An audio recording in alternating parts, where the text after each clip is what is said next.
오늘 본문은 말라기 6장 3장 6절로 12절입니다. 우리가 저녁 시간 소헌지서 12명을 차례대로 핵심 메시지를 살폈는데, 오늘은 그 마지막 12번째 선지자 말라기에 대한 말씀입니다. 우리가 소선지서를 잘 대하지는 않지만, 그러나 그 핵심 메시지는 예수님이 오심을 준비하는 말씀이기도 하고, 오늘을 사는 우리들에게 얼마나 중요한 메시지인지 모릅니다. 말라기 말씀도 그러하고 소선지서의 말씀을 잘 새기면서, 그래도 동영상으로 계속 올라와 있으니까 저녁 예배 시간 소선지서 말씀을 아직 다 듣지 못하신 분들은 그때 찾아서 다시 동영상으로 살펴보시는 것이 유익이 될 줄 압니다. 오늘 12번째 선지자, 그리고 구약의 마지막 성경 말라기, 이 말라기라고 하는 것은 사람 이름으로 보입니다. 뜻은 나의 사자, 그런 뜻입니다. 그래서 하나님이 누구를 세워서 나의 사자로 활동, 사역할 수도 있고, 아니면 이름 자체가 하나님의 사자라고 하는 뜻의 말라기라고 하는 이름을 가질 수도 있습니다만, 대개 말라기라고 하는 선지자가 있었을 것이라고 그렇게 유추를 합니다. 나의 사자 그랬으니까 하나님께서 전하고자 하는 말씀이 있었고 메시지가 있었는데, 그것이 말라기 마지막 구약 성경의 마지막을 장식할 만큼 말라기 선지자가 활동할 당시는 바벨론 포로에서 돌아오고 나서 성전도 재건하고 예루살렘 성벽도 재건하는 과정이 있지만, 여러 가지로 미흡하고 부족한 상황 속에서 그들의 신앙은 기대한 것만큼, 그리고 그들이 바라는 것만큼 이루어지지 아니하므로, 그래서 잠언에 말씀한 것처럼 소망이 더디 이루어짐으로 마음이 상한다고 그랬는데, 바로 그런 상황 속에 사람들이 놓여 있습니다. 그래서 말라기 3장 14절 또 15절, 우리 본문에서 조금 더 내려가면 이런 구절이 나옵니다. 이는 너희가 말하기를 하나님을 섬기는 것이 헛되니 만군의 여호와 앞에서 그 명령을 지키며 슬프게 행한 것이 무엇이 유익하리요? 지금 우리는 교만한 자가 복되다 하며 악을 행하는 자가 번성하며 하나님을 시험하는 자가 발을 면한다 하노라 합니다. 당시의 분위기가 신앙생활이 무슨 유익이 있는가?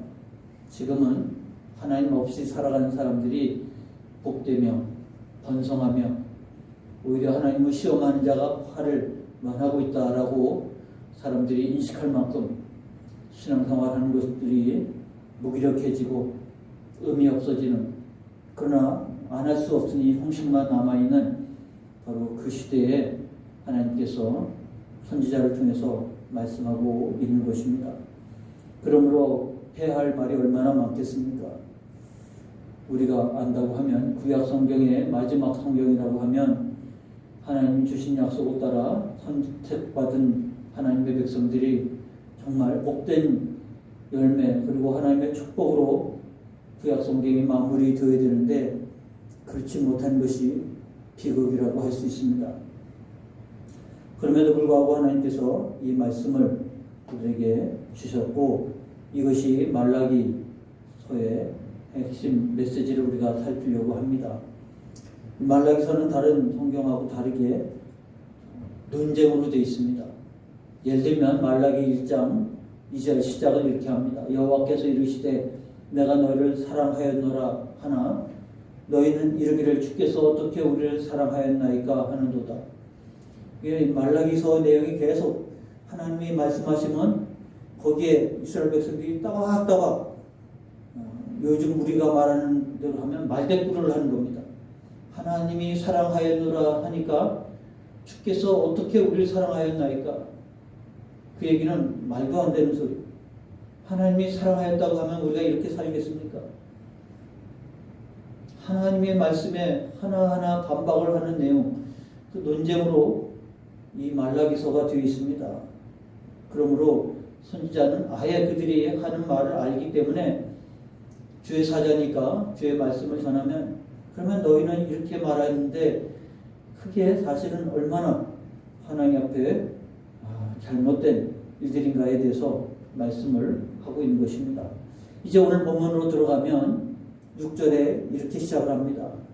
나 여호와는 변하지 아니하나니 그러므로 야곱의 자손들아 너희가 소멸되지 아니하느니라. 이 얘기는 배경이 그렇습니다. 하나님은 믿을 수 없고 의지할 수도 없고 변덕스럽다. 그게 그 마음에 그들이 원하는 바 소망하는 바가 더디 이루어지니까 백성들의 마음에 상처가 되어서 하나님을 그렇게 이해를 하는 겁니다. 그들이 그렇게 생각을 하는 겁니다. 그들의 생각을 아시고 하나님이 말씀합니다. 나 여호와는 변하지 아니하나니 그러므로 야곱의 자손들아 너희가 소멸되지 아니하느니라. 이 얘기는 하나님께서 변하지 아니하셨으니까 만약 그렇다고 하면 너희가 살아남을 수 있겠는가? 우여곡절이 많았지만 그럼에도 불구하고 너희가 소멸되지 아니하고 이렇게 말대꾸라도 할 수 있는 것은 하나님이 변하지 않았고 여전히 너희를 사랑하고 너희를 택하고 너희와 함께하고 너희를 인도하시는데 불구하고 그들은 하나님에 대해서 믿을 수 없다, 의지할 수도 없고 변덕스럽다라고 생각하고 있는 것에 얼마나 기가 막힌 일들이 벌어지고 있습니다. 그래서 나 여호와가 변하지 않았다는 것은 너희가 살아남아서 이렇게 헛된 소리라도 할 수 있다고 하는 것은 내가 변하지 않았다는 증거가 되지 않겠는가. 그리고 이것은 거꾸로 말씀을 듣는 하나님의 백성들도 변하지 않은 거예요. 좋은 뜻으로가 아니라 잘못된 뜻으로 변하지 않았다고 하는 그런 이야기입니다. 7절 말씀을 보니까 그들이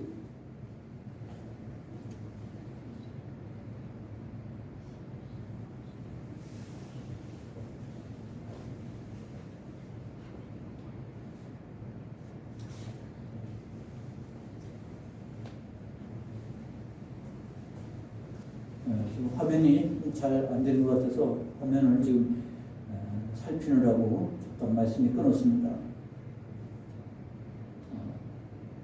하나님께서 백성들이 생각대로 나 하나님은 믿을 수 없다, 변덕 수 없다에 대해서 하나님 나는 변하지 않았다. 근데 하나님의 백성들도 변하지 않았습니다. 좋은 뜻으로가 아니라 그들은 나 만군의 여호와가 이르노라. 너희 조상의 날로부터 너희가 나의 규례를 떠나 지키지 아니하였도다. 그들도 변하지 않은 게 조상 때부터 여태껏 계속 불순종하고 반역하는 역사를 계속합니다. 그것이 반복되다 보니까 그들의 양심도 무뎌진 거죠. 그런즉 내게로 돌아오라.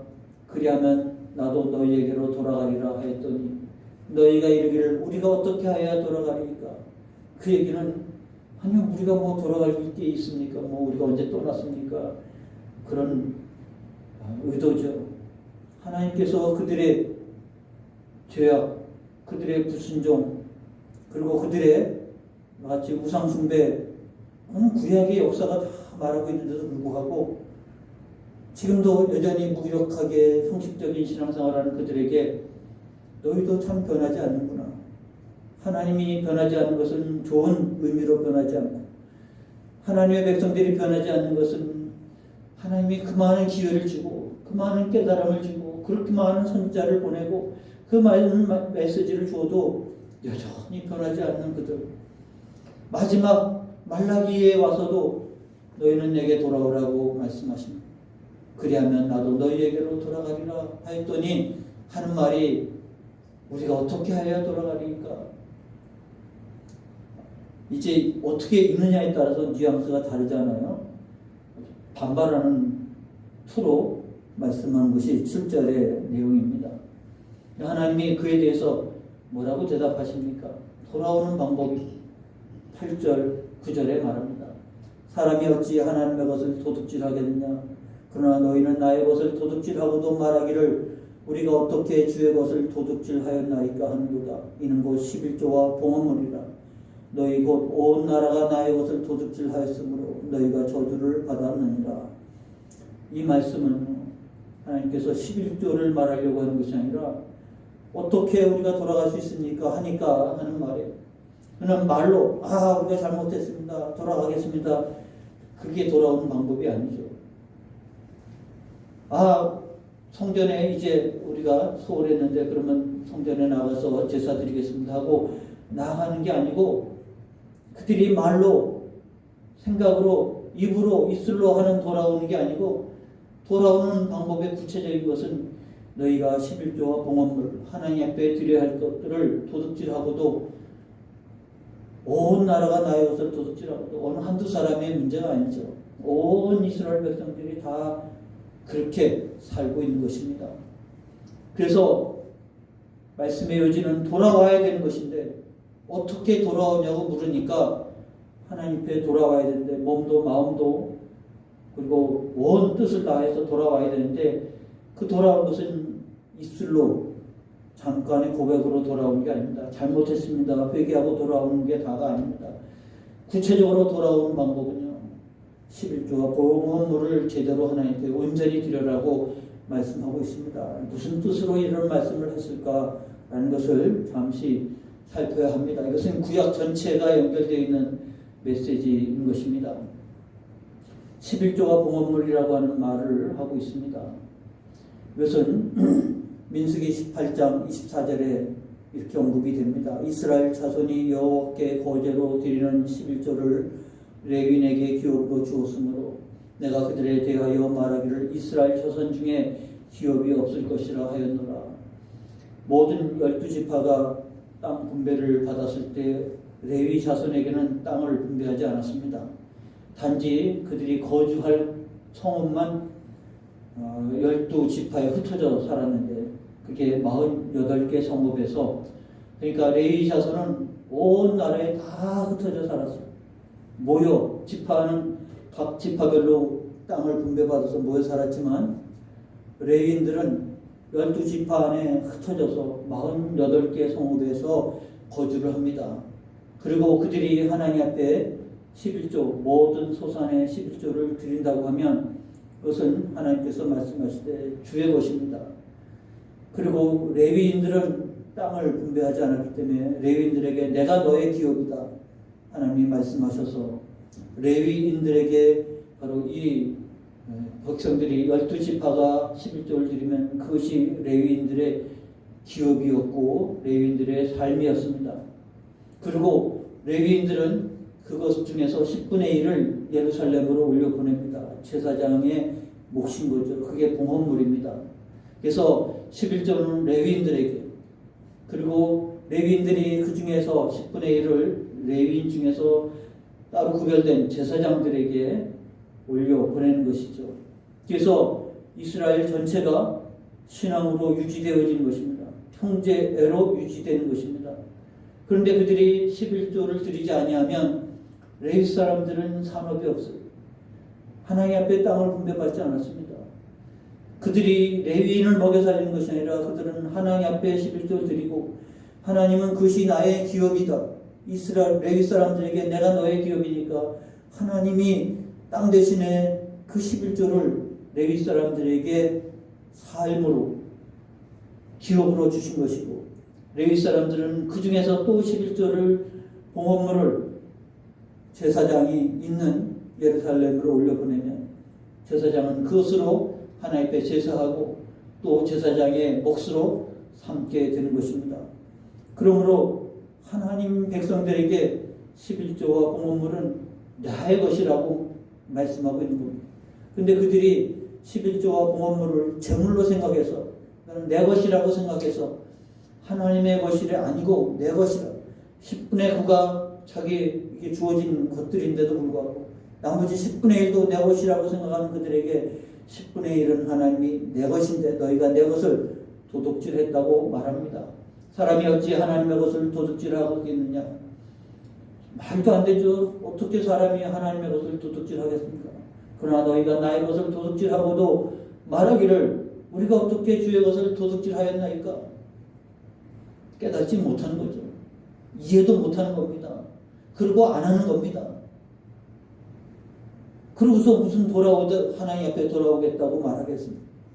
그게 구약 성경의 마지막 이스라엘 백성들이 불순종의 모습이 끝까지 변하지 않는 그 마지막까지의 모습입니다.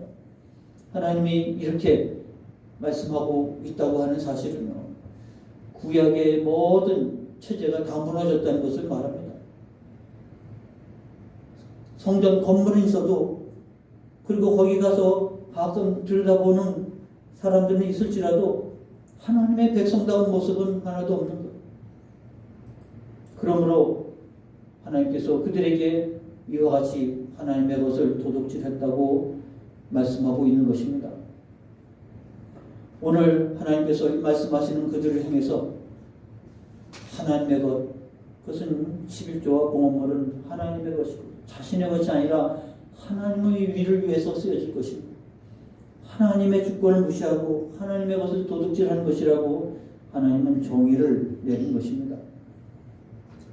그들에게 있어서 이와 같은 말씀은 있어서 그들의 당시의 경제 상황은 최악이었습니다. 말라기 3장 9절에 너희 온 나라가 나의 것을 도둑질하였으므로 너희가 저주를 받았느니라. 그들의 상태는 하나님 앞에 11조와 봉헌물을 드릴 수 있는 상황이 아닌 거예요. 그리고 그들이 하나님 앞에 바로 드릴 때 그들에게 어떤 축복이 올 것인가라는 3장 11절의 말은 거꾸로 지금은 그렇게 어떻게 살지 못하느냐 하면 기근이 왔고 가뭄이 왔고 그나마 자란 것들은 메뚜기가 와서 다 먹어치우고 그나마 있는 것은 또 열매가 맺히기 전에 또 다 떨어져 버리고, 그래서 우리는 하나님 앞에 드릴 것이 없다고 생각하는 그들에게 너희가 나의 것을 도둑질하였으므로 너희가 저주를 받은 것이라. 없어서 못 드린 것이라 안 드려서 없는 것이라고 말하는 것이죠. 그것은 이전에 학계가 말한 것과 유사한 것입니다. 예수님이 말씀한 것은 너희는 먼저 그의 나라와 의를 구하라고 말씀한 것과 똑같은 것입니다. 사람들은 우리가 있으면 하나님 앞에 드릴 것이라고 하지만 하나님은 먼저 하나님 나라, 그의 나라와 의를 구하면 모든 게 너희에게 더해질 것이라고 말하고 있는 겁니다. 말라기서에서 11조와 봉헌물을 말하는 것도 똑같습니다. 너희가 최악의 상황에 이른 것은 너희가 없어서가 아니라 너희가 바르게 살지 못해서 구하던 것이라. 그러므로 하나님께 돌아오라. 하나님께 바르게 살아가라. 그러면 이 모든 것들이 너에게 더해질 것이라. 그렇다고 하면 하나님은 그러면 시험해봐라. 하나님은 자신을 시험해보라고 하는 말씀은 어디도 없습니다. 그런데 여기에 하나님은 자신을 시험해보라고 말합니다. 만군의 여호와가 이르노라.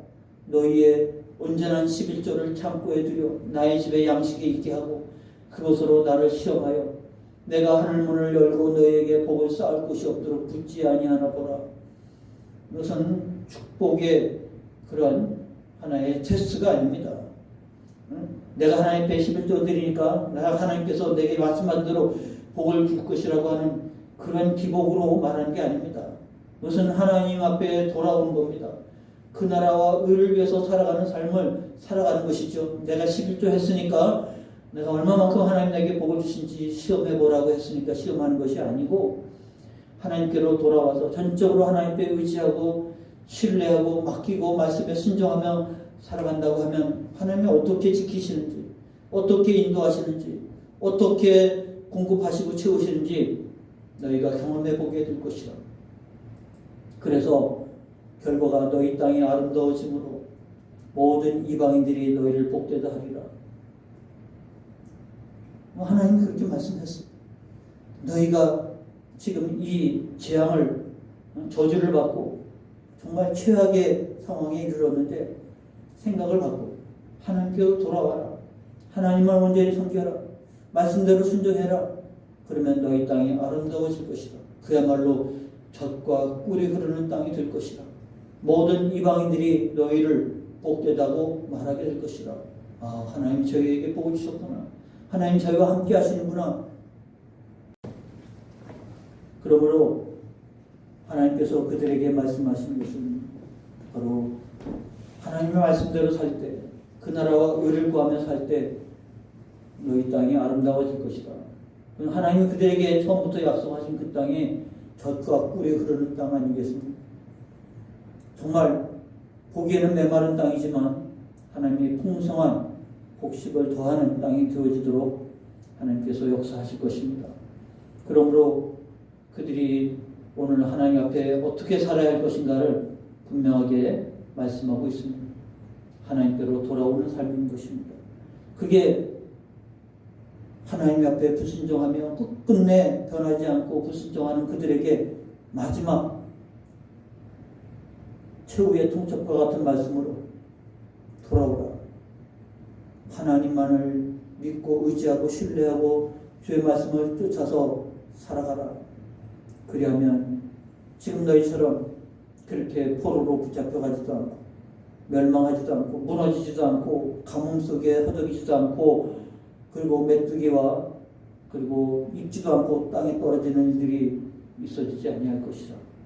너희 땅이 아름다워질 것이라. 하나님께서 너희에게 이와 같은 축복의 자리에 약속했으니까 하나님의 이 말씀에 대한 믿음과 신뢰를 가지고 살아가라고 권고하고 있습니다. 아신 것처럼 이 말라기의 메시지가 끝이 난 다음 세례 요한이 등장하기까지 400년 동안 하나님의 말씀은 더 이상 말씀으로 기록으로 남지 않았습니다. 어쩌면 이것은 그들이 살아야 할 최후의 통첩과 같은 말씀입니다. 이 시대를 살아가는 우리들에게도 이 말씀은 그때그때마다 우리를 새롭게 하지만 그러나 변하지 않는 말씀인 것입니다. 우리가 하나님의 말씀 쫓아 살아간다고 하는 바로 그 의미로 그 시대의 11조와 봉헌물을 말씀하고 있지만 지금도 다를 바가 없습니다. 돌아간다고 하는 것은 어떻게 돌아갑니까? 라고 말하는 자들에게 너희가 하나님의 것을 하나님께 드리라고 말씀하신 예수님처럼 그렇게 살아야 됩니다. 하나님 앞에 온전히 11조와 봉헌물을 드린다고 하는 것은 말라기서의 말씀하고는 의미가 조금 다르긴 하겠지만 그러나 내용으로는 다를 바가 없습니다. 하나님의 것입니다. 하나님의 나라를 위해서 하나님의 영광을 위해서 그리고 11조 중에서 또 봉헌물을 하나님께 드리는 것처럼 하나님의 나라를 위해서 이웃의 어려운 이웃들을 돌아보면서 함께하는 바로 그 같은 예물이 되어지도록 우리가 말씀을 쫓아 살아가는 그리고 그 뜻을 순종하며 살아가는 삶이 되어야 함을 말씀하고 있는 것입니다. 기도하겠습니다.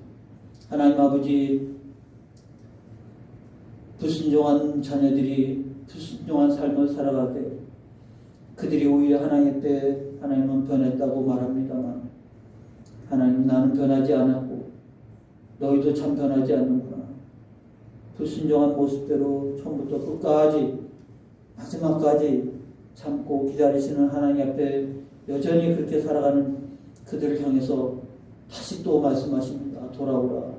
내게로 돌아오라. 말씀하심을 하나님 주의 음성으로 듣는 저희가 되게 하여 주옵시고 우리가 돌아가는데 말로만 생각으로만 입술로만이 아니라 정말 하나님의 것을 하나님 앞에 드리고 하나님의 그 나라와 의를 구하는 우리의 신앙들이 되어질 때 비로소 하나님 주의 오른손에 붙들려지는 삶이요 눈동자같이 살펴지는 삶이 되어질 줄 압니다. 아버지 우리의 수고에 합당한 열매가 될 것이며 하나님 주께서 말씀하신 대로 시험하여 보라고 하신 말씀처럼 하나님께서 하나님의 자녀들에게 공급하여 주실 것이고 풍성하게 채워줄 것이고 그래서 하나님 나의 장이 넘치나이다.